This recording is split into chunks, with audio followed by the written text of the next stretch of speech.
Olá pessoal,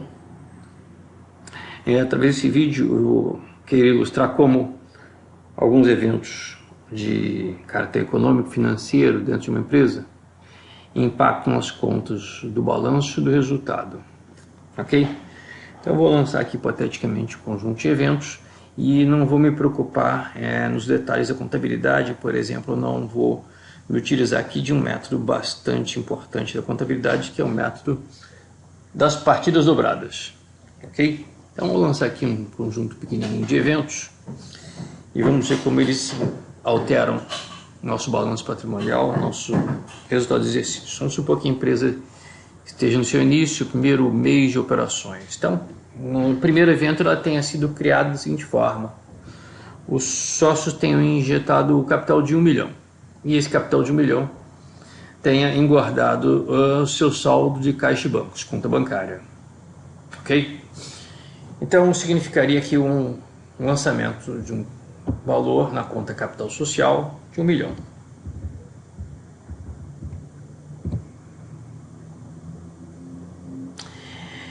E em contrapartida, um aumento do saldo de caixa e bancos em 1 milhão.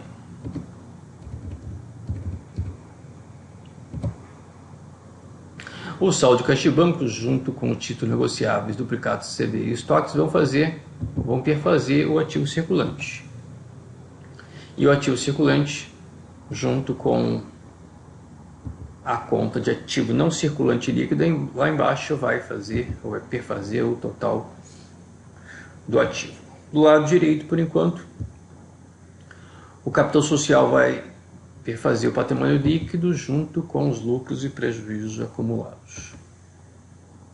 Ok? Vamos considerar que deste saldo de caixa e bancos, a empresa tenha utilizado uma parte para compra de determinados ativos. Vamos supor, por exemplo, que a empresa tenha adquirido veículos pelo valor de R$200 mil.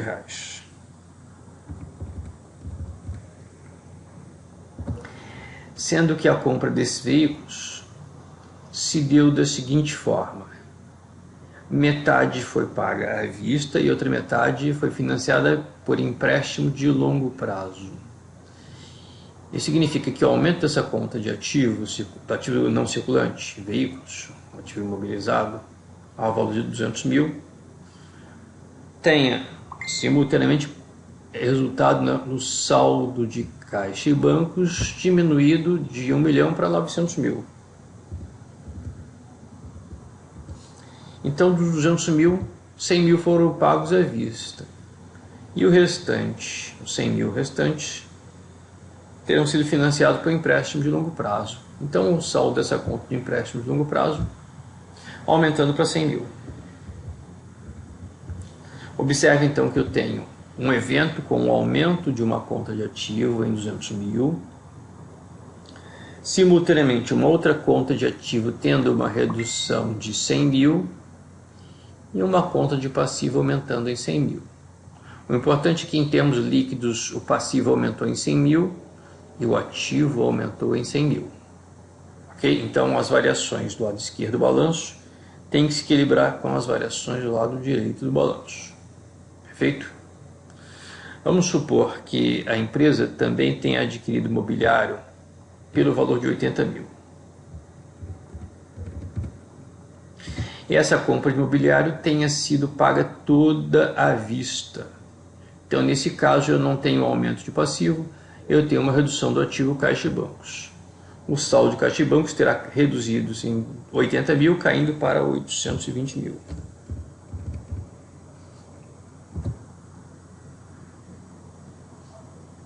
Vamos considerar também que a empresa tenha comprado computadores ao valor de 120 mil. E desses 120 mil, a empresa tenha pago à vista 20 mil. E o resto financiado mediante empréstimo de longo prazo. Se a empresa tiver pago à vista 20 mil, o saldo de caixa e bancos terá diminuído para 800 mil.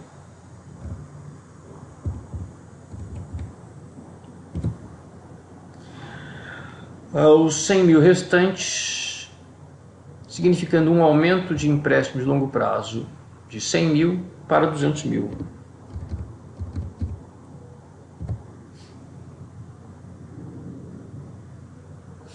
Então a empresa terá chegado até o momento a um imobilizado total de 400 mil. E vamos considerar também que a empresa tem adquirido software, sistemas operacionais por 140 mil.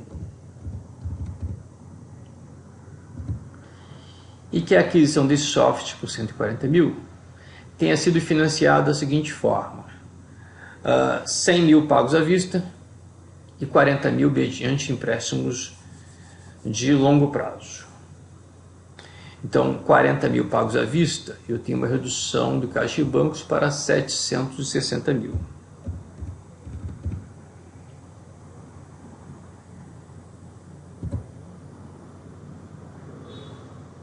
Ok?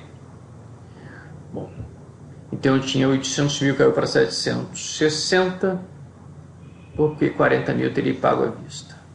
O restante, 100 mil, um novo empréstimo de longo prazo, aumentando esse longo prazo de 200 para 300 mil.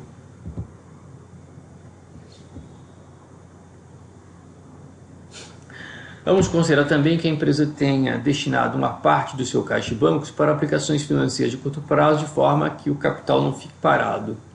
Então, que desses 760 mil, 160 mil tenham sido destinados para títulos negociáveis de curto prazo, aplicações financeiras de renda fixa e curto prazo. Então, teria aqui um aumento de títulos negociáveis para 160 mil,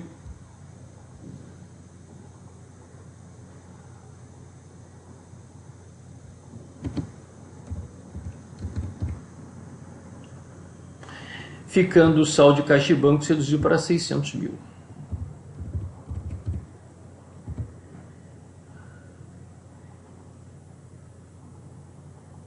Perfeito? Vamos agora considerar eventos de geração de receita e despesa, traduzindo-se em lucro. É aqui a parte eu montei o que seria o esboço do resultado do primeiro mês de operações. Então, resultado, lucros e prejuízos do primeiro mês. Da seguinte forma, eu vou ter simplesmente uma linha com receitas e vendas, receita líquida de vendas, ou uma linha para o cálculo do lucro bruto, que vai corresponder à receita líquida de vendas menos o custo das mercadorias vendidas. Vamos supor que seja uma empresa do setor comercial, setor de revenda, compra mercadorias e revende mercadorias. O cálculo do lucro operacional sendo lucro bruto menos as despesas operacionais, menos as despesas de depreciação e amortização. O cálculo do lucro antes do imposto de renda, correspondendo ao lucro operacional menos as despesas de juros. O cálculo do imposto de renda sendo 34% sobre o lucro antes do imposto de renda. E o cálculo do lucro líquido sendo o lucro antes do imposto de renda menos o imposto de renda. Ok? O que eu quero que vocês observem daqui para frente é que as receitas, elas impactam no patrimônio líquido, aumentando esse patrimônio líquido, engordando essa conta de lucros e prejuízos acumulados. Então a receita impacta no aumento do lucro e a despesa faz o contrário, a despesa diminui o lucro. Então, quando houver receita aqui, eu vou ter um aumento dessa conta lucros e prejuízos acumulados. Ou de outra forma, toda receita vai aumentar o lucro líquido, toda despesa, todo custo vai diminuir o lucro líquido. E o aumento do lucro líquido, ou melhor, o lucro líquido vai impactar no aumento dessa conta. A empresa está começando suas operações, então seu saldo inicial de lucros e prejuízos acumulados é zero, é nulo. Então o lucro líquido do primeiro mês vai impactar em uma transferência total desse valor para essa conta lucros e prejuízos acumulados. Tá? Então vamos supor o seguinte, que no primeiro mês de operações a empresa tenha conseguido... antes de colocar as vendas, eu tenho que considerar que a empresa ela terá adquirido estoques para venda, não é isso? Então essa conta de estoques aqui ela precisa ter um saldo. Então, vamos supor que a empresa tenha adquirido no primeiro mês de operações, no início desse primeiro mês, estoques ao valor de 250 mil.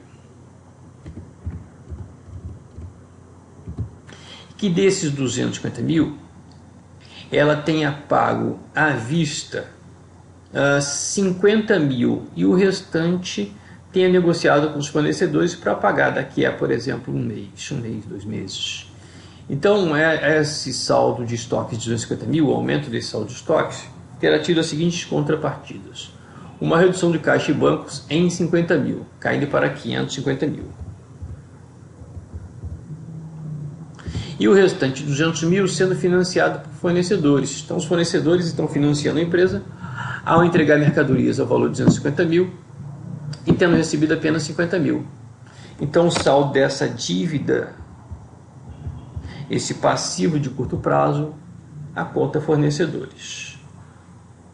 Ok? Então, agora sim podemos ilustrar operações de geração de receita e despesa.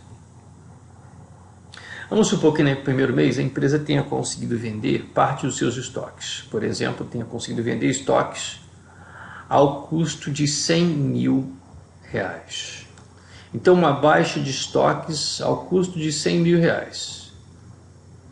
Então, as mercadorias vendidas tenham tido um custo total de 100 mil reais.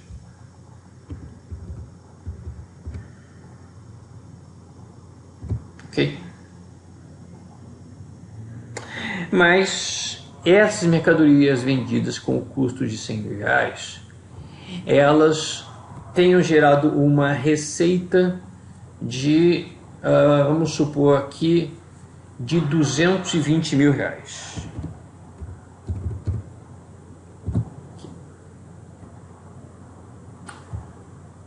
Só formatando esses números.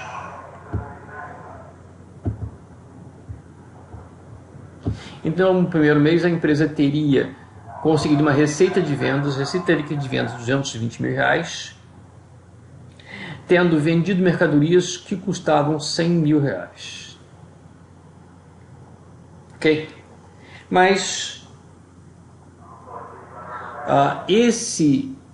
essa receita líquida de vendas de 220 mil reais, ela terá aumentado o saldo de lucros e prejuízos acumulados em 220 mil reais. E o custo de mercadorias vendidas de 100 mil reais terá diminuído esse saldo de lucros e prejuízos acumulados em 100 mil reais.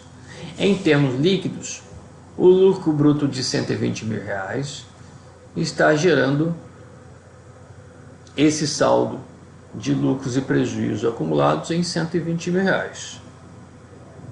Mas como é que eu tenho a manutenção do equilíbrio do balanço patrimonial? Considere o seguinte, que eu tenho que essa receita líquida de vendas de 220 mil reais tem aumentado o patrimônio líquido em 220 mil reais. E a contrapartida, que parte dessa receita líquida de vendas tem aumentado o saldo de caixa e bancos e outra parte passe a ser recebida em data futura. Então a empresa, parte das suas vendas se realiza à vista e outra parte ocorre a prazo. Então vamos supor que dessa receita líquida de venda de 220 mil reais, a empresa tenha recebido à vista 120 mil reais. 100 mil reais ficarão para receber no mês seguinte ou nos meses seguintes. Então essa receita líquida de vendas de 220 mil reais, se subdividindo em um recebimento de imediato de 120 mil reais, ok? Então o saldo de caixa e bancos terá aumentado em 120 mil reais, passando a ser igual a 550 mil mais 120 mil. E que o restante, os 100 mil reais restantes, passem a ser recebidos em data futura. Então a empresa passa a ter duplicatas a receber, notas promissórias a receber, ao valor de 100 mil reais.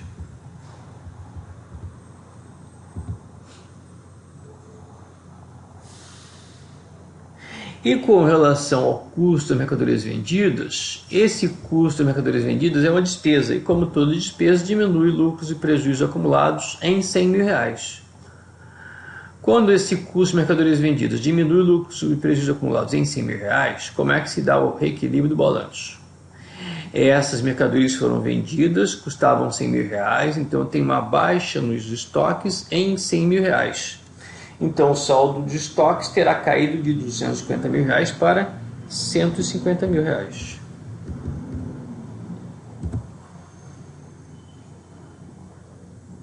Ok? Então vejam que receita aumenta o patrimônio líquido, aumentando lucros e prejuízos acumulados.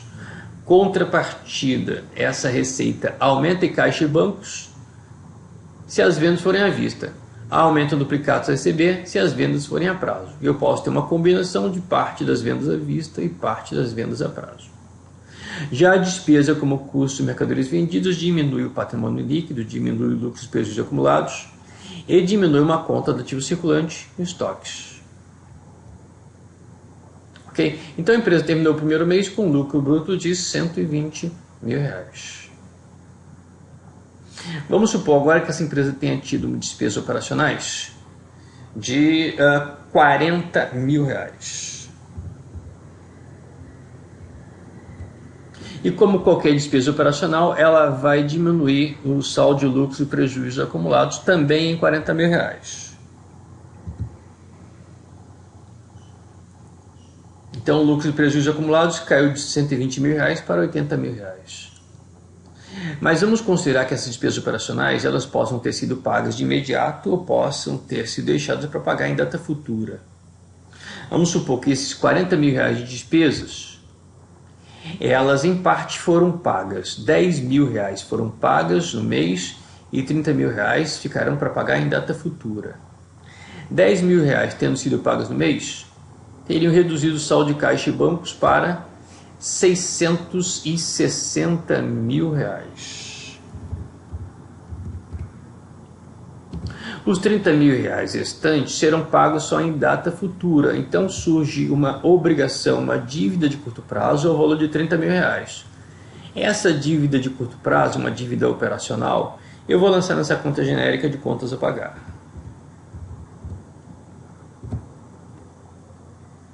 Ok?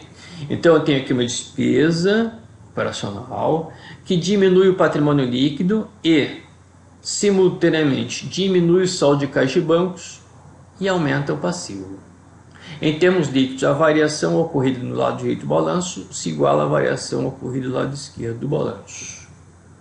Ok? Bom, vamos considerar agora uma despesa de depreciação e amortização, que é uma despesa contábil, mas não é fluxo de caixa. É o registro de perda do valor contábil de ativo de longo prazo, um ativo não circulante, que está aqui ao valor de R$540.000. Ok? Vamos supor que esse ativo não circulante no primeiro mês tenha sofrido uma despesa de depreciação, simbólica aqui, de R$10.000. Então, vamos supor que a despesa de depreciação e amortização no primeiro mês tenha sido de R$10.000. O impacto dessa despesa, como de qualquer despesa, é a redução dos lucros e prejuízos acumulados em R$10.000, caindo para R$70.000. E como qualquer despesa se reduz o lado direito em R$10.000, tem que reduzir o lado esquerdo também em R$10.000. E isso ocorre nessa conta subtrativa do ativo, a conta subtrativa de despesas de DIA acumuladas. Essa conta subtrativa faz com que o ativo não circulante de R$540.000 caia em R$10.000, se traduzindo em um ativo não circulante líquido de R$530.000. E é isso que vai ocorrer quando eu lançar R$10.000 aqui. Então, ativo não circulante líquido é igual ao ativo não circulante menos a despesa de depreciação acumulada, depreciação e amortização acumulados. Ok? Bom, chegamos aqui no DRE, primeiro mês, um lucro operacional de R$70.000. Vamos supor agora que os empréstimos de longo prazo tenham gerado uma despesa de juros de R$15.000. Ok? Uma despesa simbólica, uma despesa de juros de R$15.000. Vamos lançar aqui uma despesa de R$15.000. Como qualquer despesa, ela vai diminuir o patrimônio líquido em R$15.000. E algo tem que ocorrer de forma a manter o equilíbrio do balanço. Vamos supor então que essa despesa de juros de R$15.000 tenha sido paga de imediato, tenha sido já retida pelo banco. Então uma despesa de R$15.000 sendo paga de imediato. O saldo de caixa e bancos então terá caído para 660.000 menos R$15.000.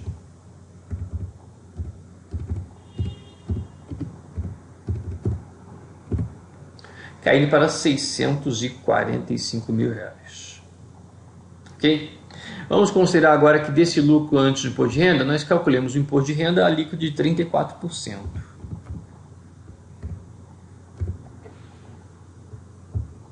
Então a empresa teria no primeiro mês um imposto de renda de 18.700. Como qualquer despesa, ela reduz o patrimônio líquido e está reduzindo o patrimônio líquido ao valor de reduzindo em 18.700. Vamos recapitular. O saldo de lucros e prejuízos acumulados era de 550.000 e agora cai para 36.300, porque eu estou reduzindo o lucro líquido em função do imposto de renda. Ok? Por último, o lucro líquido corresponde então ao valor do lucro antes do imposto de renda menos o imposto de renda, 36.300. E esse lucro líquido, ele está aumentando o saldo de lucros e prejuízos acumulados ao seu valor. A empresa começou suas operações com esse saldo nulo. Então, após o primeiro mês de operações, o saldo de lucros e prejuízos acumulados estará chegando ao total de 36.300. Ok? Mas o que está faltando aqui é o efeito deste imposto, é uma despesa tributária. E eu lancei aqui a redução do patrimônio líquido a 18.700. Como é que eu faço aqui o reequilíbrio? Essa despesa ou ela é paga de imediato, diminuindo o ativo circulante de caixa e bancos, ou ela pode ser paga em data futura, aumentando o passivo. Eu poderia ter um passivo aqui, impostos a pagar, mas eu vou fazer o seguinte, eu vou supor que este imposto de renda fique para ser pago em data futura. Então eu tenho uma engorda do passivo circulante, impostos a pagar em 18.700. Como eu não tenho aqui uma conta de impostos a pagar, eu vou aproveitar essa conta genérica de contas a pagar. E ela vai aumentar em 18.700.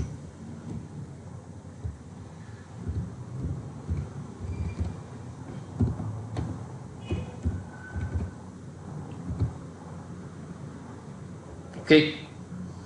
Então, dessa forma, a empresa terá terminado o primeiro mês de operações, alcançando um lucro líquido de 36.300, um total do ativo igual a 1.585.000 e um total do passivo patrimônio líquido de 1.585.000.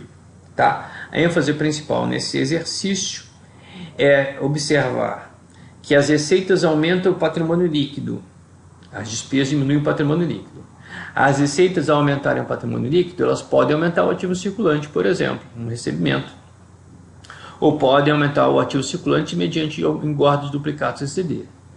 As despesas, sendo aquelas despesas que geram desembolso, elas, além de diminuírem o patrimônio líquido, elas, por exemplo, reduzem o caixa em função de pagamentos ou aumentam o passivo em função de adiamentos desses pagamentos. Okay? A despesa de depreciação e amortização é uma despesa particular, é uma despesa que não é desembolsável, ela diminui o patrimônio líquido e ela diminui o ativo mediante a conta acumuladora de D e A. Ok? Por enquanto é só. Um abraço.